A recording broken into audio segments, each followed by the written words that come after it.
Tunë gjatë jeta uroj të jeni mirë se ju gjejmë, nderuar miq, në këtë takim të radhës për të diskutuar për çështjet dhe zhvillimet më të fundit. Ka zhvillime të mëdha nga vendi, nga bota, nga arena ndërkombëtare, nga rajoni. Unë do të përpiqem bashkë me të ftuarin tim, mikun tim dhe tuajin, doktor Kolonel Demire, i cili na bashkohet nga Shtetet e Bashkuara të Amerikës, që të bëjmë një panoramë sa më përmbledhëse për gjitha këto zhvillime të mëdha. Tirana është përgjakur, Shqipëria është përgjakur, krimi godet Shqipërinë, Rusia bën gati një bish të re bërthamore, çfarë është duke ndodhur atje, lindja e mesme në prag zhvillimi, në prag shpërthimi dhe disa detaje të jashtëzakonshme i kemi ekskluzive sonte. Mënyrën se si Edi Rama dhe si qeveria shqiptare ua ka gjetur ilaçin dhe si bëhet dhe si ndodh rekrutimi i diplomatëve apo i zyrtarëve të huaj në Europë në mënyrë që të blihet diplomacia e porositur që quhet. Do të dëgjojmë gjëra interesante sonte sepse kanë të bëjnë me ngjarje të cilat ndodhin gjithmonë pas perdeve, pas kuintave. Nuk zbardhen gjithmonë, ndërkohë që i kryeministri i Shqipërisë ka shkuar në Arabi Saudite dhe në Dubai, po flet për turizmin, për iniciativat shqiptare, për rolin e Shqipërisë në turizmin ballkanik dhe se si po zhvillohet çdo ditë më shumë me hapa të mëdhej parajsa shqiptare. Shqipëria është pushtuar nga krimi, është pushtuar nga gjaku, vrasje, sapo është zbuluar një arsenal armësh i frikshëm në rrugën Muslim Shyri në zemër të Tiranës. Pafundësi fishekësh, pistoleta Glock, pistoleta Beretta, armë me tytat gjata, armë me tytat shkurtra, sapo është shpallur një operacion në zemër të Tiranës, celulë terroriste apo grup i trafikimit të armëve, kë do të vrisnin këto armë në zemër të Tiranës. Çfarë po ndodh në Shqipëri? A është krimi i kontrollueshëm apo jo? Si mund të menaxhohet kjo situatë? A jemi më të sigurt? Apo njeriu mund dalë nga shtëpia dhe mund të shkojë për të bërë një shëtitje dhe të kthehet i vdekur? Të gjitha këto do t'i diskutojmë sot me të ftuarin tim, me mikun tim të nderuar doktor Dritan Demire. Mirë se erdhe kolonel. Ju falenderoj për ftesën, është gjithmonë kënaqësi. Kënaqësia është e imja direkt. Nisim pak me ngjarjen e shpejt, kolonel, një koment tuaj të shpejt mbi këtë përpara se të shkojmë tek përbindësi rus që ka nxjerrë tashmë një armë e frikshme bërthamore. Kolonel, sapo ka mbritur lajmi, përpara ne kemi qenë duke u përgatitur për të dalë në emision, sapo ka mbritur lajmi, më ka mbritur që policia në Tiranë ka mbërthyer një arsenal armësh të frikshëm në rrugën Muslim Shyri. Çfarë po ndodh në Shqipëri, kolonel?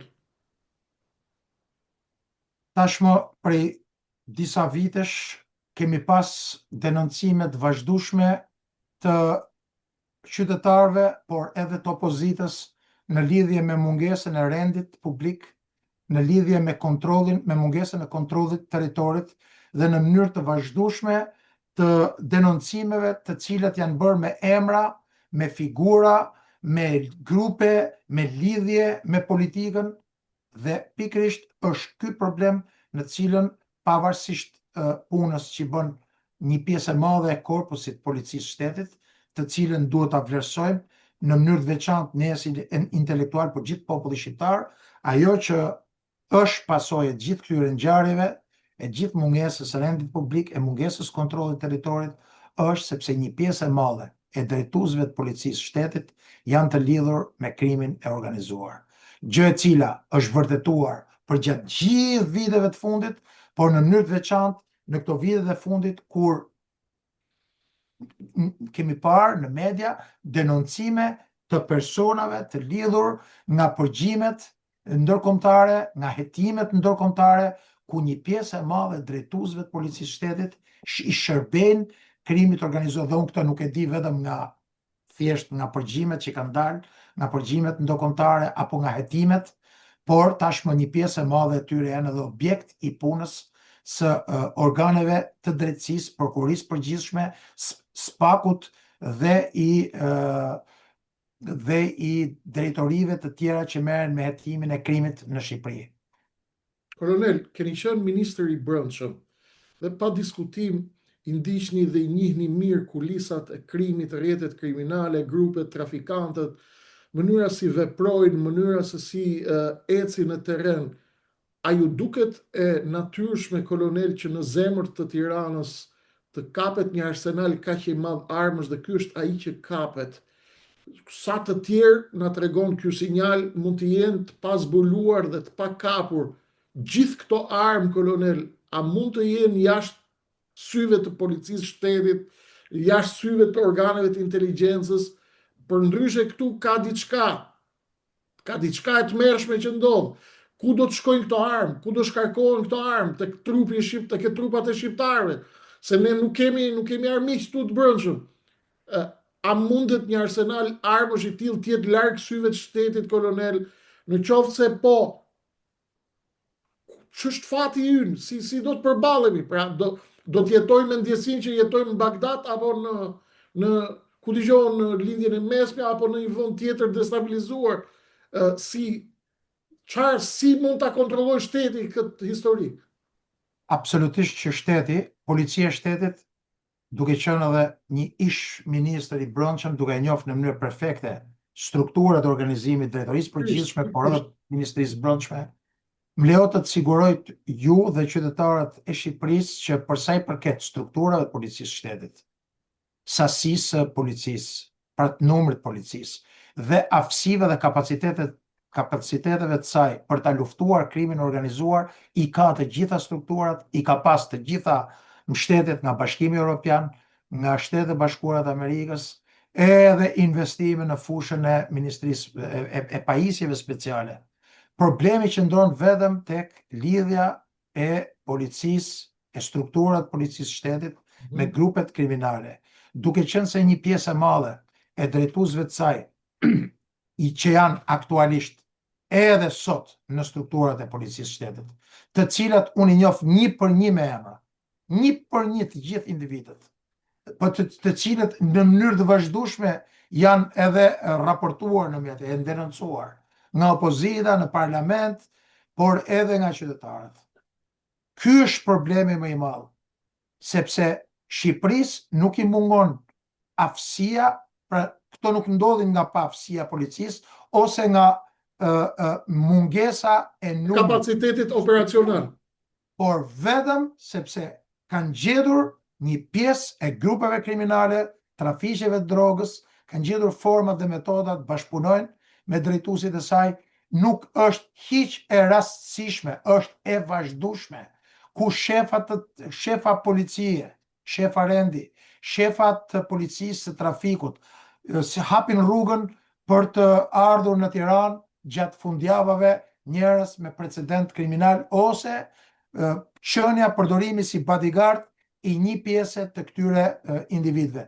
Tashmë ju keni parë dhe nga hetimet e SPAK-ut që drejtuesit e njësive operacionale të Tiranës ose drejtorisë përgjithshme të drejtorisë Tiranës ose drejtorisë përgjithshme, drejtuesit e saj kanë qenë në shërbim të krimit organizuar.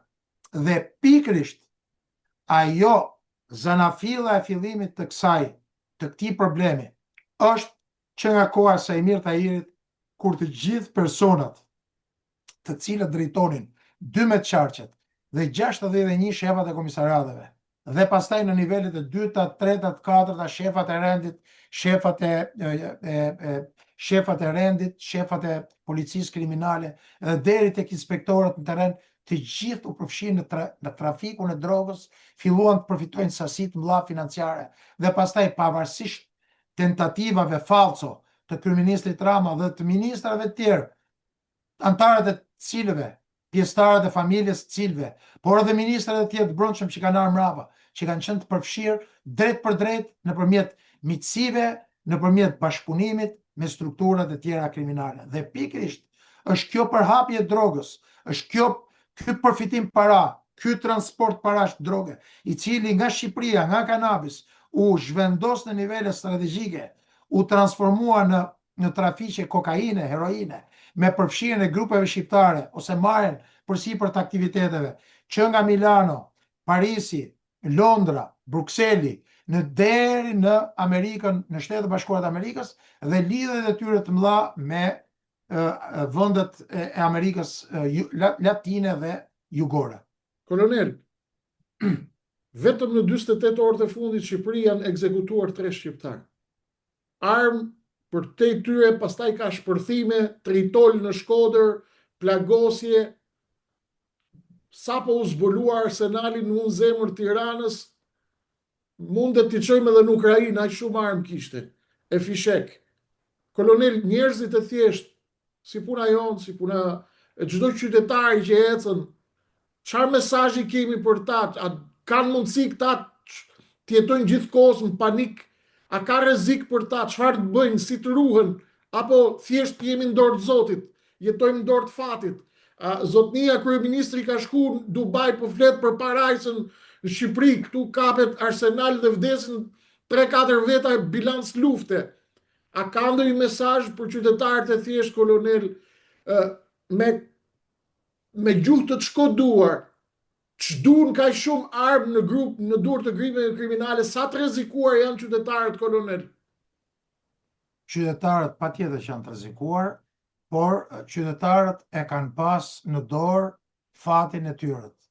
Prandaj çdo qytetar në të gjithë botën ka të drejtë shkon tek fleta, shkon tek kutia e votimit një herë në 2 vjet dhe zgjell qeverisjen që e meriton. Dhe pikrisht këto qytetarë kanë zgjedhur këtë qeverisje, pra meritojnë këtë qeverisje. Dakor, po thej që pra çdo popull e meriton qeverisjen që ka, po thej. Absolutisht, ato e kanë zgjedhur, kanë tashmë 4 mandate, villen çdo ditë, tallen çdo ditë, grabitet çdo ditë. Ai shkon atje flet në një botë, ai sikur jeton në një botë tjetër komplet. Don, ai flet për siguri, për rent, për kushte, për turizëm, ndërkohë që këtu vetëm turizëm nuk bëhet, se edhe në verë që isha 1 muaj me pushime në Shqipëri, këtu nuk ofrohet as kushtet minimale të turizmit, këtu nuk ke as transport, nuk ke as rrjet rrugor, pra infrastrukturë rrugore për ta përshtat, për ta mbështet këtë nisëm, nuk ke as siguri publike, nuk ke as infrastrukturë turizmi, nuk ke as I mban mend ato llojet e çarave, kolonel, që bëhen kur rrezikohet në një gëricje pasqyre, kështu që mund të iki jeta, me një fjalë, e rrezikshme shumë situata, e rrezikshme shumë. Këtu nuk ka as kulturë për të bërë biznes, për të bërë turizëm, nuk ka as kulturë qytetare, vendoset 3 fishi, 4 fishi çmimeve, ndërkohë që kushtet jashtë shtetit janë shumë herë më të mira, nuk ka siguri ushqimore, një pjesë e madhe e madrave është falco, nuk ka kontroll mbi çmimet, ka korrupsion galopant dhe mbi të gjitha nuk ka siguri publike. Dhe sfundi, tashmë me sa duket, po përgatitet privatizimi i zonave malore. Pasi hajdutët e rilindjes, pasi e kanë kontrollu, kanë marrë kontrollin, i kanë ndarë gjithë copat e jugut, dhe janë të gjithë ministrat dhe ish-ministrat e Partisë Socialiste. Po ti shikosh atë pikën e voçkër, të kujtohet ajo debilja ministre e rilindjes që ka marrë tani drejtimin e ministrisë për të ndriçuar kombin popullin shqiptar, se si i kanë të ndarë zonat tani, me sa duket, ai banditizëm, ai terrorizëm malor që pam në zonën e Thefit dhe të Tropojës, me sa duket, kryeministri është duke promovuar ardhjen e investimeve strategjike në territoret malore, pasi turizmi malor në 50 vitet e ardhshme do të ketë një nevojë të jashtëzakonshme, se bukuritë e Alpeve të Shqipërisë, që nga pjesa që lidhet me Malin e Zi dhe me Kosovën, janë nga vendet më të bukura në botë. E them unë që jam një nga individet që kanë përfunduar 5 shkollat alpine më cilësore në botë, në Itali, në Francë, në Gjermani, në Austri dhe në Zvicër. Kolonel, të falenderoj. këtu ke komente tani do na shkruajnë, se do po na shkruajnë njerëzit që na ndjekin janë të shumtë. Ju thatë diçka të rëndësishme dhe unë besoj tek aksioma çdo popull e meriton qeverisjen që ka. Në fakt, na ke futur në një debat filozofik, sepse kjo do zgjidhje në fakt a lejohen njerëzit të zgjedhin, po në thelb a ka zgjedhje të lira, po në thelb kush i numëron zgjedhjet, por në thelb kjo do na thonë tani po pse merreni ju vetëm me rilindjen, sepse rilindja ka ngritur një kurth për popullin. Do të thotë rilindja po. Po me këtë do merremi më burr. Prit, ato po të vit. Ato kanë 13 vite në pushtet. Ato po të vit tani. Aty po. Ne kemi dalë asnjëherë zot gabimeve që ka bërë Partia Demokratike. Bravo. Kemi qenë avokat Partisë Demokratike. Ashtu, është shumë e rëndësishme ta sqarojmë këtë kolonel, sepse njerëzit kujtojnë se ne kemi dalë tu për të bërë propagandë. Ne s'bëjmë propaganda askush, ne na intereson Shqipëria, por rilindja, nga që janë mjeshtrat e manipulimit, sepse janë sekt. Ata duan që e gjithë narrativa, o ka Kreshnik Osmani, është bërë hasëm me Ramën, me Berishën, me gjitha, ju e dinim, keni ndjekur, a kam lënë gjë pa thënë për PD-n e për PS-n, e me gjitha të, pas 13 viteve në pushtet, a i thot, gjysmën e emisionit duhet ta merresh me Saliun, kupton? Apo me Partinë Demokratike, apo. Është debat që unë shpresoj ta bëjmë një natë në këtë çfarë meritojnë shqiptarët, kolonel, sepse është një pjesë e shqiptarëve që nuk i sheh dot me sy atë palën tjetër atje, që quhet Parti Demokratike apo opozit, për arsye të shumë gafave që janë bërë, me futjen e lloj njerëzve që s'kan asnjë lloj vote, i ka fut Saliu në lista, i ka bërë deputete kështu me radhë. Dhe duket qartë marrëveshja e Ramës me Berishën për kodin e ri zgjedhor janë marrë vesh një pjesë e shqiptarëve, kolonel, as i sheh dot me sy as ata tjerët. Problemi është tu, kolonel. Ne do t'i bëjmë për gjithë njerëzit që ta kuptojnë që ne kemi hallin e Shqipërisë dhe nuk na pret barku për hallin e Partisë Demokratike. Na pret halli por ato janë partia më e madhe në opozit. Tani, shqiptarët e meritojnë këtë, apo se meritojnë, ky është debat filozofik, kolonel. Do duhet pas një diskutim, unë besoj që ne meritojmë, gjithçka e kemi, na e ka pru Zoti atë kapelën siç e kemi kaptinën. Çështja është që në këtë kohë ku jetojmë, ku s'ka as drejtësi, ku s'ka as ligj, ku s'ka as gjë, miq të dashur, ne do merremi me ata që janë 13 vjet në pushtet, ata që nuk i shihni dot me sy, nëse janë ka ana tjetër, të merret drejtësia me ata, dhe nëse thoni do të shkojnë ata në burg, se shkruani ke komentet ju për shembull, po mirë pse vetëm këta do të shkojnë në burg, të gjithë do të shkojnë në burg. Dhe kush ka shkel në gjakun e shqiptarëve, kush ka prek pasuritë e shqiptarëve, shkoft në ferr. Besoj që ky është edhe qëndrimi i kolonelit, sepse është në këtë dritare, sepse është një njerëz që s'është përfshikur as në afera korruptive, as në gjë, as në korrupsion, as në gjë. Dhe unë besoj që koloneli nuk është ndryshe nga mua në këtë mendim, që kushdo që ka shkel gjakun dhe pasurinë e shqiptarëve duhet dalë përpara drejtësisë. Ta sqarojmë këtë pikë, kolonel. Unë ju përgjigja pyetjes tuaj pse po ndodh kjo dhe si është, pra ku qëndron problemi në lidhje me rendin publik, në lidhje me keq qeverisjen. Unë nuk jam këtu për të bërë avokatina askujt. Problemi është që këto, në qoftë se qeverisjet e kaluara kanë pas probleme dhe korrupsion, a nuk kanë pas këto 13 vite kohë për t'i futur brenda? Ashtu. Pse si kanë futur brenda? Pse nuk i kanë futur brenda? Sepse këto që po ndodhin gjatë këtyre 13 viteve janë probleme të cilat janë të paimagjinueshme. Sigurisht që gjatë gjithë periudhës kalimtare 34 vjeçare ka pas korrupsion, ka pas problematika. Por qasja e qeverive të fundit, të 4 qeverive të këtyre të fundit, të paktën që nga koha e Mimi Kodhelit, e Sajmir Tahirit, e Lefter Kokës, e ministrave me radhë, e deri në ditën e sotme, këto janë lubi dhe është e papranueshme, është krejtësisht tallje për popullin shqiptar, që kryeministri i vendit, i cili ka zgjedhur të gjithë këto ministra dhe zëvendës kryeministra, deklaron që s'është faji im, nuk është përgjegjësia ime, thot. Po përgjithësia kujt është?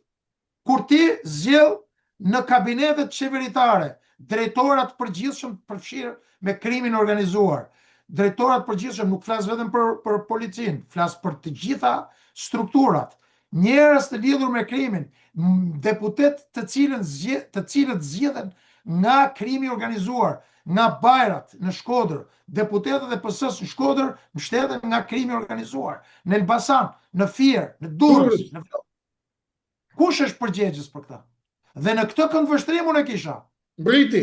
Shqiptarët e kishin në dorë për të bërë një zgjedhje tjetër, qoftë kjo për t'ia dhënë edhe Lapajt, qoftë kjo për t'ia dhënë edhe Kreshnik Osmanit, për t'ia dhënë Shehajt, apo në rast se nuk donin për t'ia dhënë Partisë Demokratike, por zgjodhën përsëri rilindjen, pra meritojnë këtë qeverisje. Kaq.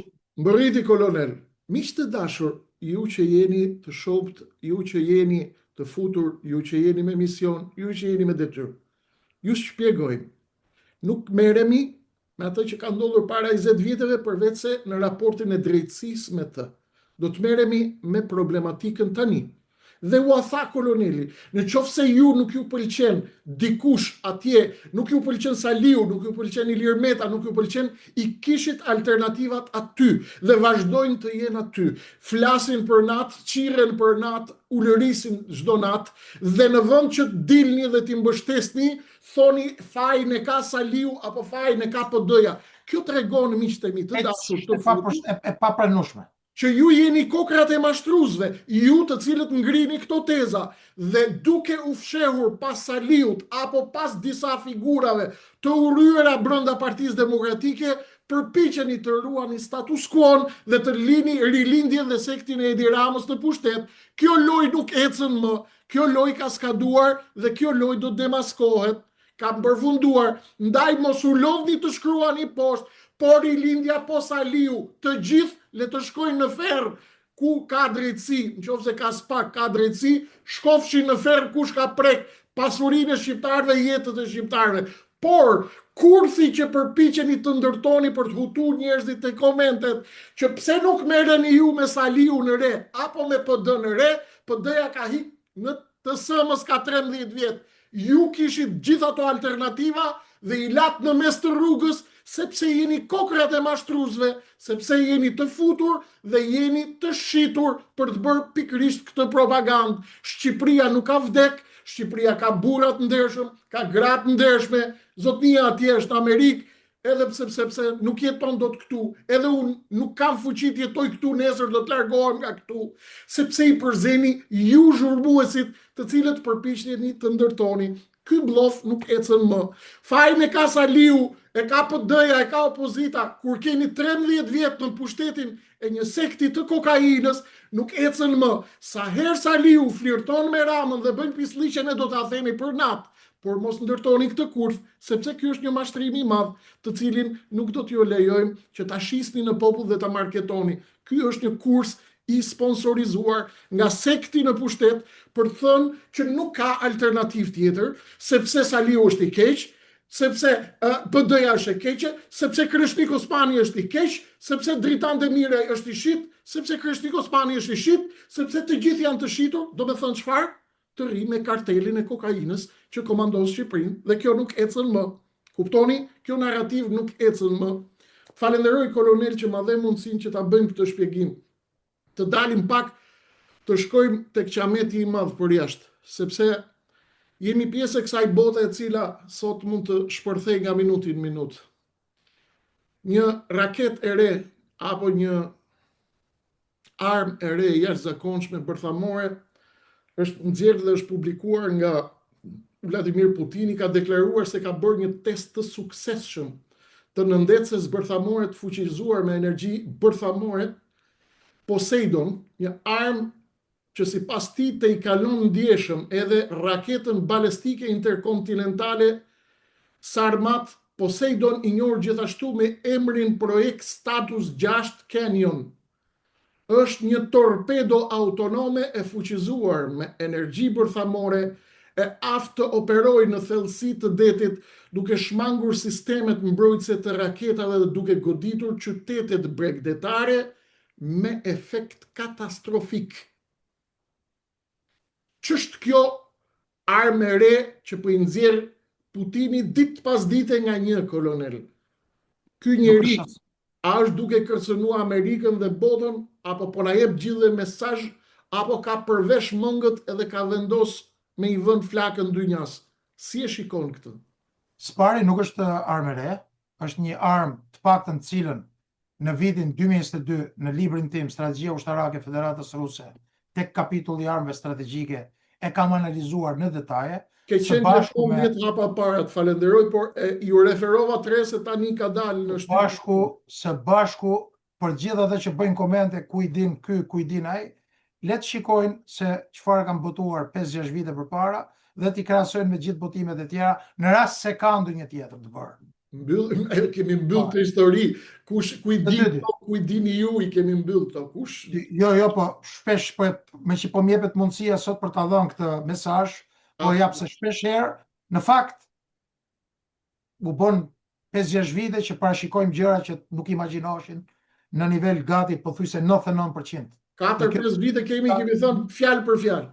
I një studimi të jashtëzakonshëm dhe tashmë krejt ndryshe nga të gjithë tjerët të analizuara për rreziqet dhe kërcënimet për cilat ne flasim sot për ditë. Unë i kam shkruajtur 5 vjet përpara. I kam shkruajtur në gjuhën shqipe dhe angleze. Atëherë, Poseidon është një nga 6 armët, siç u thash edhe dje, të cilat Putini i deklaroi në 2018 dhe konkretisht Avangardi, Zirkoni, Kinjali, Kodjaku, Skyfalli dhe i 6-ti Poseidon. Është një armë unike e cila është një torpedo me motor nuklear i cili mund të qëndroj për një kohë pa limit në tokë me një fuqi 2 megaton, jashtëzakonisht e fuqishme, bërthamore e aftë, sipas Moskës, për t'u shmangë të gjitha sistemeve të mbrojtjes nën ujë. Kjo është një armë e cila është testuar edhe në vitin 2023, por me sa duket, tashmë duket qartë që sikleti, niveli i sikletit të Putinit është në maksimum dhe tashmë kemi 4 pika të rëndësishme të cilat duhet t'ia bëjmë të ditura qytetarëve. E para është Skyfalli i djeshëm i datës 21, i cili fluturoi për gjatë 4-15.000 kilometrave. Së dyti është kjo arma Poseidon, e cila është ritestuar sepse Putini po e kupton me sa duket që spari po jep mesazhin që unë jam gati, së dyti po përgatitet që për rastin më të keq të mundshëm për një përplasje me të gjithë NATO-n, qoftë kjo ndoshta me Shtetet e Bashkuara të Amerikës plus Bashkimin Evropian ose me Bashkimin Evropian. Së treti, një zhvillim shumë i rëndësishëm është largimi nga traktati i përbashkët me Shtetet e Bashkuara të Amerikës të uraniumit, të plutoniumit. Tashmë Federata Ruse ka në dispozicion 34 ton plutonium, që thot ka aftësi dhe kapacitete në rast se do t'i armatosura, në rast se do t'i armatosi për 17.000 koka të tjera nukleare, në shtesë asaj që kemi biseduar para 2 javëve, që ka në dispozicion edhe 192.000 kg uranium 239 i aftë për të prodhuar armë bërthamore, midis 25.000 deri 35.000 koka bërthamore. Pra po flasim që Rusia në rast të një konflikti për ekzistencë ka aftësi dhe kapacitete gjendje për rreth mbi 50.000 koka nukleare. Që aktualisht ka 5.800. Amerika ka 5.200. Pra duhet që se zbën, prandaj unë them e vlerësoj në mënyrë të jashtëzakonshme vizionin e presidentit Trump për një qasje për gjetjen e një zgjidhje të përbashkët, edhe që Ukraina mos të humi shumë, po edhe t'i bëhet në thojza qefi Federatës Ruse për të mos e provokuar deri në pikën e fundit. Zgjidhje e mesme. Sepse një përplasje midis Federatës Ruse dhe Shtetet e Bashkuara të Amerikës do të fillonte dhe pasojat do të ishin katastrofike. Kolonel, Traktati i Versajës që i dha fund luftës parë botërore në vitin 1919 ishte një marrëveshje e cila sipas kokave më të mëdha, hulumtuesve më të mëdhtë, ekspertëve më të mëdhtë gjeopolitikës, politikës ndërkombëtare, e panë si një nga arsyet e tmerrshme apo arsyet e padiskutueshme që do të çonin automatikisht në luftën e dytë botërore. Ndjes që për ju dhe për teleshikuesit e nderuar, që unë nuk e riprodhoj dot për momentin emrin e shkruesit, ka bërë një analizë në luftën e parë botërore, unë e kam lexuar dhe e kam studiuar me kujdes, dhe thoshte kolonel që ishte një artikull shkrues gjerman. Traktati i Versajës në formatin e tij ishte një padrejtësi dhe një shkelje me këpucë e gjermanëve, çka prodhoi më pas Hitlerin, fenomenin Hitler prodhoi kundër reagimin e gjermanëve, që do të thotë një marrëveshje e keqe, apo një poshtrim i një populli, apo ajo mund të çojë në shpërthimin e një lufte dhe erdhëm në luftën e dytë botërore me çmendurinë e Hitlerit. Për të ngritur një paralele shumë të rëndësishme, NATO dhe Amerikanët dhe perëndimi në 1990 i premtuan Gorbachevit që po u bashkuan dy Gjermanit, ne nuk bëjmë asnjë hap më drejt lindjes. Por ishte marrëveshje gentlemanësh. A mendon kolonel që është pre në bes Rusia, apo mendon që Rusia ka ambicie për të ardhur në perëndim? A është kjo një marrëveshje e cila ka shkaktuar zemratën e Putinit dhe Putini a mund të çmendet një ditë çdo të 2 kiloton dhe armë shkatruese, kolonel? Po të isha në pozicione zyrtare, nuk do ta thoja këtë që po them tani. Po Jo, për shkak se duke qenë Ti në do të thosh statusin çfarë e të doj një, zemra jote, unë të kërkoj në statusin e një akademiku, patjetër, që ne merret me çështjen e një botuesi, dhe konkretisht unë kam studiuar dhe kam botuar 3 libra për Federatën Ruse, pa diskutim që po, perëndimi i ka shkel gjitha marrëveshjet, të gjitha janë të shkruara, të gjitha janë të qarta. Premtimi i James Bakerit ka qenë ndaj Gorbachevit, ne nuk do zjerohemi as një inç në rast se ju largoni 450.000 trupat nga Republika Demokratike Gjermane dhe lejoni bashkimin e Gjermanisë. dy Gjermanive. Madje keni të drejtë, ka thonë, që edhe mund të kërkoni që të mos jetë pjesë e NATO-s. Por ato që ndodhen më parë, për cilat ka paralajmëruar në vazhdimsi, dhe më lejo të sjell në vëmendjen tuaj paralajmërimin e fundit të presidentit Putin në 2007 në Münih, te konferenca e Müniut, ku deklaroi: në rast se më provokoni, unë nuk ju toleroj më. Dhe këtë e pam me kërkesën, me fillimin e revolucioneve me ngjyrë, me tentativën, sulmet për të rimarrë territoret ku jetonin ruset, në atë kohë nga presidenti i Gjeorgjisë, i cili ishte antirus, gjë e cila provokoi edhe sulmin e 2007-s kundër pra pushtimin e Gjeorgjisë dhe përgatitjet dhe deklaratat e presidentit Putin ndaj presidentit Bush, që po kalove vijnë e kuqe me Ukrainën, do përplasemi. Dhe presidenti Bush u tërhoq në atë kohë.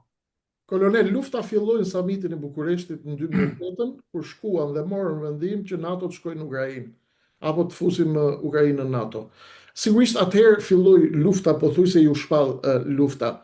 Në qoftë se Putini, kolonel, merr atë çfarë do në Ukrainë, po si kur thot ai gjithë Europa lindore ka qenë e imja dhe të kthehet e imja, si shkon kjo punë? Do të paguajmë ne shqiptarët, do paguaj Ballkanin, do paguaj, sepse ai po vjen në Ballkan, do ta kthej përmes Ballkanin, do ta vej në favor të Serbisë.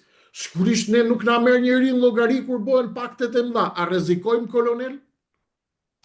Absolutisht që rreziku është evident dhe pikërisht kjo është përgjegjësia e shtetarëve që drejtojnë shtetet tona, e faktorit shqiptar Maqedoni, që të jetë sa më unifikuar për të detyruar, orientuar politikën e Maqedonisë Veriut, i kryeministit Rama apo i kujdo kryeministër apo president që kemi në Shqipëri, po në të njëjtën kohë dhe në Kosovë.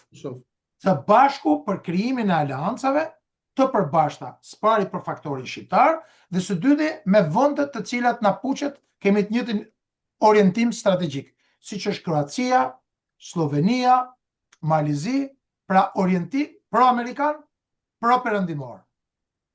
Për sa i përket përgjigjes për pyetjen tuaj, po t'i teket Putinit për të marrë vendet e tjera, nuk besoj përveç propagandës që flitet, për të justifikuar në perëndim dështimet ekonomike, situatën e rëndë ekonomike, mungesën e reformave, blerjet e energjisë me 3 fishin e çmimit në raport me blerjet që boni përpara, pra dështimin e leadershipit, se ka një mungesë të frikshme perëndimi.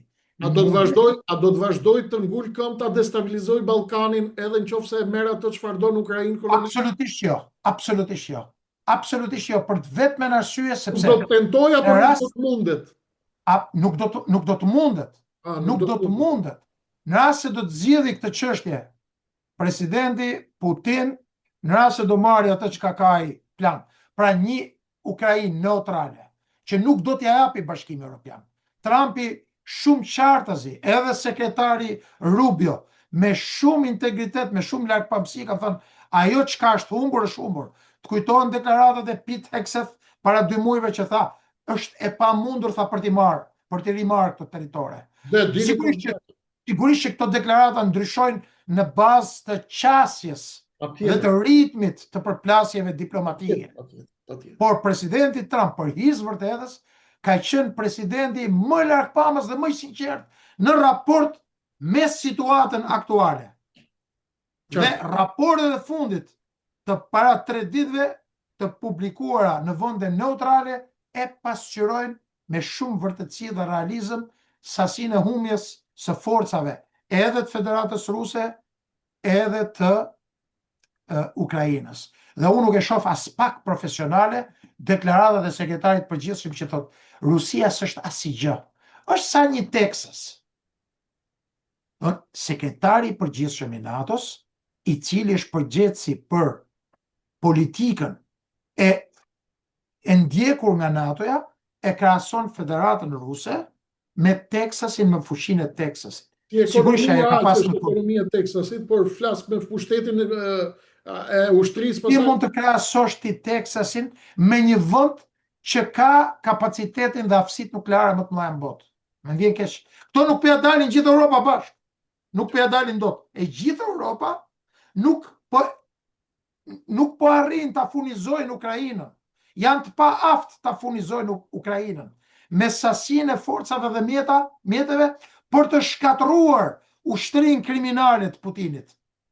Ushtrinë e cila e ka kthyer në varrez komplet Ukrainën. Dhe si mundet që një njeri që është sekretari i përgjithshëm të japi deklarata të tilla? Këto kujtojnë se bota përbëhet nga njerëz budallë. Bota i ka syt tek njerëzit e zgjedhur, aq më tepër e gjithë Europa i ka syt tek sekretari i përgjithshëm, i cili nuk ka arsye të japi deklarata të tilla. Por ai duhet të deklaroj krijimin e një aleance europiane, pavarësie nga Shtetet e Bashkuara të Amerikës, të rritjen e kapaciteteve të prodhimit të industrisë ushtarake, krijimin e një infrastrukture europiane të mbrojtjes që të mos guxojë Putini me $2 trilion buxhet, kur këto kanë 25 trilion buxhet, janë shumë herë më të fortë nga ana teknologjike, ekonomike, financiare, diplomatike po të dush në krahasim me presidentin Putin. Pra unë shikoj që ka një mungesë vizioni dhe mungesë të theksuar leadershipi. Kolonel, falenderoj për shpjegimet shumë të rëndësishme. Kur ju dëgjoj ju jeni ekspert, jeni ushtarak, i njihni më mirë se kushdo tjetër këto kulisa, edhe pse ne politikisht ndoshta nuk arrim ndonjëherë të mbrim tek ftohtësia e llogarive tuaja ushtarake, nuk më mbetet gjë tjetër përveç se të them kur ju dëgjoj kolonel, mirë popujt, mirë njerëzimi. Le të shkojmë, të kthehemi menjëherë në Tiranë, kolonel, të shohim këtë hallin ton të madh, bot e diplomacisë, bot e kulisave, bot që lëviz ndërmjet luftës dhe paqes, korridoret e akullta diplomatike dhe me dritë pak, shkëmbejnë dosje diplomatësh të huajsh që shkojnë e vinë, kontrollojnë dhe me raporte të tyre të ftohta, kontrollojnë fate popujsh, fate kombesh dhe me deklaratat e tyre, me qëndrimet e tyre, përcaktojnë nëse një komb do të kapitulloj apo një komb do të lind, një komb do të ekzistoj apo do të zhduket. Nga kontaktet, nga bisedat që kemi patur bashkarisht, miqësisht, kemi folur dhe unë kam dëgjuar her pas here për një rreth diplomatik të kontrolluar nga Tirana. Këta diplomatët e huaj ka në Europë shumë diplomat kolonel që kanë ndikim të madh nga Tirana, me sa duket ka ndërhyrje, ka rjete, ka mënyra se si rekrutohen, si blihen, si shiten, si rrethohen, si lyhen, si përlyhen aty me gjakun e pastër të fateve të një populli i cili jo gjithmonë ka fuqinë për të kuptuar se çfarë luhet në kulisa. Kolonel, a mund të thuash diçka për njerëzit si ekziston dhe si funksionon ky rreth i kontrolluar, si blihen këta të huaj, si blihen këta diplomat? Çfarë mund të dinë njerëzit e thjesht për këta kollaret që dalin dhe japin deklarata me integrime dhe me reforma dhe me zhvillime të jashtëzakonshme? Pak më parë thash që ka një krizë të jashtëzakonshme në leadershipin e Europës. Dhe kam guximin ta them këtë. Tani më lejo që përpara se të futem në nivel të ulët të përfaqësive të diplomacive, ta filloj që nga Ursula von der Leyen, e cila ishte para disa ditësh në Tiranë dhe fatkeqësisht gënjeu, kolonel, ma lër ta them unë, mos e thuaj. dhe gënjeu, jo, nuk kam unë asnjë problem për të thënë Jo, fjalë. po e them unë. Po mendohesh atë unë do ta ndaloj. Po dhe thash se gënjeu në mënyrën më të patupshme fare, hap. e gjithë popullin shqiptar. E shpalli kryeministrin Rama si liderin më vizionar, ndërkohë që të gjitha raportet dhe në mënyrë të veçantë, se ka qenë ministri i mbrojtjes së Gjermanisë, askush më mirë se sa BND-a, Shërbimi Sekret Gjerman, i di lidhjet e Shqipërisë, lidhjet e politikës së Shqipërisë me krimin organizuar në Shqipëri dhe jashtë saj, me lidhje drejt për drejta deri në Amerikën Latine, për cilat vetë BND-a ka pas BND-a për gjithë ata që se dini janë shërbime sekrete gjermane me akses të jashtëzakonshëm në zhvillimet tona, po? I cili është një nga shërbimet më cilësore dhe pro-shqiptare, pro-shqiptare, jo vetëm për Shqipërinë, por në gjithë rajonin, për çështjen shqiptare, jo vetëm Shqipërinë, Kosovë e me radhë, të cilët kanë informacione ekselente. Dhe Ursula von der Leyen i ka të gjitha informacionet. Dhe pikërisht është kjo gënjeshtër, mbajtja e këtyre lidhjeve të korruptuar, të cilët janë të gatshëm të japin çdo gjë, siç e thamë edhe dje, për të mbajtur pozicionin e tyre. Dhe është pikërisht e gjithë ky revolucion që ka filluar në të gjithë Europën, që po i largon, dhe të mos harrojmë që kjo është një individ i cili akuzohet për korrupsion të frikshëm. Në Bashkimin Evropian kemi parë deputet të cilët e kanë akuzuar drejt për drejt. Është akuzuar edhe për dosjen e Pfizerit që ishte bashkuar. Për Pfizerin e për miliarda për shumë, pra absolutisht që unë refuzoj me ndotjen më të madhe. Me ndotjen me ndotjen më të madhe të pranoj deklaratat e këtyre liderëve të korruptuar. Çfarë ndon kolonel që vinë na shesin moral këta ne? Tani futemi analizojmë pak. Do ta kemi bërë një marrëveshje, vetëm 1% shumë të vogël. Po, majën e icebergut, miq, majën e icebergut flasim këtu. E madhe e diplomatëve të cilët vinë për të shërbyer në Tiranë, studiojnë me kujdes nga individ të caktuar të cilët kanë pushtet dhe mbi bazën, sepse çdo individ ka ato veçoritë e veta. Një pjesë të këtyre ju pëlqejnë femrat, një pjesë këtyre ju pëlqejnë meshkujt, meshkuj me meshkuj, femra me femra, femra me meshkuj, dhe vetë Pra i studiohet edhe dosja seksuale, erotike. analizohen të Aha. gjitha nivelet, edhe është një shkollë e vjetër e cila prej shumë vitesh aplikohet në Tiranë dhe duke u ofruar të gjitha dhuratat, ftesat për mbrëmje, ftesat për darka, për dreka, për hotele, për qefe, sigurisht edhe në raport me dhënje shumash materiale, dhe këte kemi parë tek për shembull ambasadore e Bashkimit Evropian Vllautin, e cila është kap në vjedhjen e blerjes, në vjedhje, në blerjen e vilës, e cila ishte shumë herë më e madhe se sa vlera në fakt e vilës në atë që njihet mrapa tegut, ku jetojnë një pjesë e madhe e VIP-ave. Pra, jo vetëm brenda Shqipërisë, por edhe jashtë Shqipërisë, individ të caktuar, të cilët janë pjesë e korpusit të diplomacisë, mundohen të krijojnë lidhje, njohje në mënyrë që në bribing që quhet në anglisht, për t'i krijuar kushte, për t'i afruar atyre një strategji dhe një teknikë e cila përdoret në mënyrë të veçantë nga një pjesë e madhe e shërbimeve.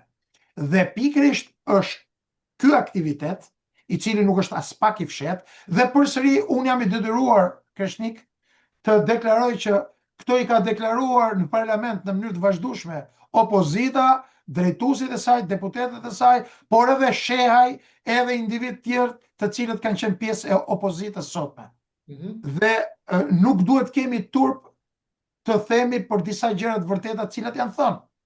Dhe të gjithë atyre që ju vjen inat, ose kanë problem, ose janë të paguar për ta kundërshtuar këtë narrativ, na vjen shumë keq, nuk i ndihmojmë dot, po këto janë fakte. Kemi punë ka vjedhur qeverisjen e Evropës, Sajmir Tahiri është trafikant droge, që të gjithë ministrat e tjerë të rilindjes kanë vjedhur pafundësisht. Kolonel, po më thoni që përgatitet dosja e secilit. Përgatitet dosja e secilit, edhe ftohen në për aktivitetet ndryshme dhe mbi bazën e cilësive individuale, që ju thoni, ju afrohet edhe malli, ju afrohet edhe kënaqësia, edhe hoteli, edhe pushia, dhe pikërisht është kjo një pjesë e madhe e cila është deklaruar në mënyrë të vazhdueshme, siç e thash, edhe nga individ ose pjesëtarë të opozitës, të cilët kanë denoncuar, sepse nuk ka asnjë shpjegim tjetër që në të gjitha raportet, ndërkohë që qeveria shqiptare konsiderohet nga raporti vjetor i Departamentit të Shtetit, nga raporti OSBE-s, zgjedhje jo të lira dhe të ndershme, përfshirja e individëve me precedent kriminal, emërimi i deputetëve, siç kemi në Shkodër, siç kemi në Elbasan, në Korçë, në Durrës, në Florë, në Fier, të cilët dërgojnë njerëzit e tyre, përfaqësuesit e tyre në parlament. E kemi parë në rastin e Bllakos, por janë me shumë raste tjera të cilat kanë bërë të mundur që të mbyllet zëri i opozitës dhe pastaj të mbështetet në mënyrë të vazhdueshme rilindja pavarësisht këtyre raporteve skandaloze. Kolonel, kam një pyetje këtu për ta mbyllur, për njerëzit që na ndjekin, për njerëzit e thjeshtë që emocionohen ndonjëherë kur shohin këta, na erdhën delegacioni ndërkombëtar nga Këshilli i Evropës, nga Këshilli i kësaj, nga Parlamenti Evropian, dhe deklaruan se arritjet e mëdha 60 vjeçare të qeverisë shqiptare etj. Njerëzit e kuptuan tashmë që këtu pas ka dosje për secilin, pas ka analiza hormonale, pas ka cilësi ndërveprimi që lidhet me cilësinë e mallit, lidhet me cilësinë e dhuratës, i pëlqejnë femrat, i çojmë gocat bukura, i pëlqejnë meshkujt, i çojmë çunat bukur, orgjira, gjëra, bukur shumë. Unë dua diçka politikisht. Çdo njeri në fakt, njerëzit në thelb kanë anët e tyre të bardha, të ndriçuar, që ja ndriçon aktualiteti, realitetin, dhe kanë anët e tyre perverse. Kjo bota diplomatike, kolonel, sa mundet të ndikoj vendimi personal, gjendja e tyre hormonale, gjendja e testosteronit në gjak, niveli i qefit të tyre, niveli i perversitetit, lloji i tangave, mënyra e prangave, me push që vishen, sa ndikojnë, sa lejohet këto të ndikojnë tek veprimi, tek vendimi strategjik i diplomatit, sepse diplomati ka brapa shtet, ka strategjit shtetit vet. Ku ndahet kjo histori? Via e kuqe nga via e gjelbër e politikës. Sigurisht, dhe pikërisht është ky fakt që një pjesë e madhe diplomatëve tuaj vinë në Shqipëri, pa breksa, ju kërkojnë ndjes për shprehjen, vinë pa breksa dhe vinë dhe ikin vendet e tyre me para, me prona, me njërin tjetër, sigurisht të kamufluar në maksimum. Por niveli i fshehjes së këtyre fakteve është deri në një nivel të caktuar. Pastaj ka forma dhe metoda të cilat o vetë shtetet i nxjerrin ose pastaj hetimet gazetareske që i kanë nxjerrë. Dhe në këtë këndvështrim kemi parë diplomatë që vinë të shëmtuar, ashtu siç kanë ardhur një pjesë e madhe e femrave të rilindjes dhe brenda 2-3 vjetëve ose 2 mandateve të ministrore të gjithë zbukurohen dhe bën siç e bën një pjesë e madhe e këtyre që ju i keni analizuar, duke shkuar, duke harxhuar qindra mijëra dollar të vjedhura nga paratë shqiptarëve, nga paratë këtyre që flasin dhe shkruajnë kundër nesh, pse ne themi të vërtetën, dhe përsëri na majnë, na japin mend dhe dalin paturpsisht nëpër televizionet.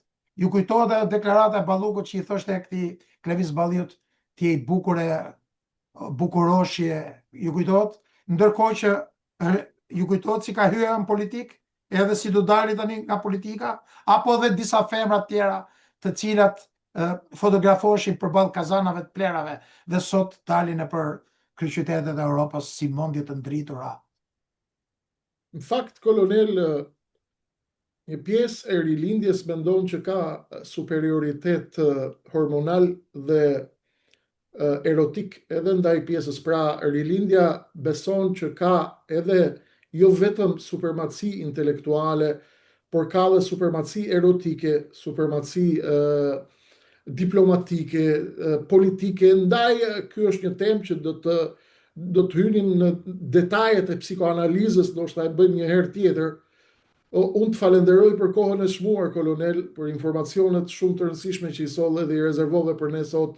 Të falenderoj nga zemra shumë në emrin tim dhe në emër të gjithë shikuesve tanë të nderuar. Ishte kënaqësi. Faleminderit, kolonel. E pra miq, kjo ishte gjithçka kishim për sonte.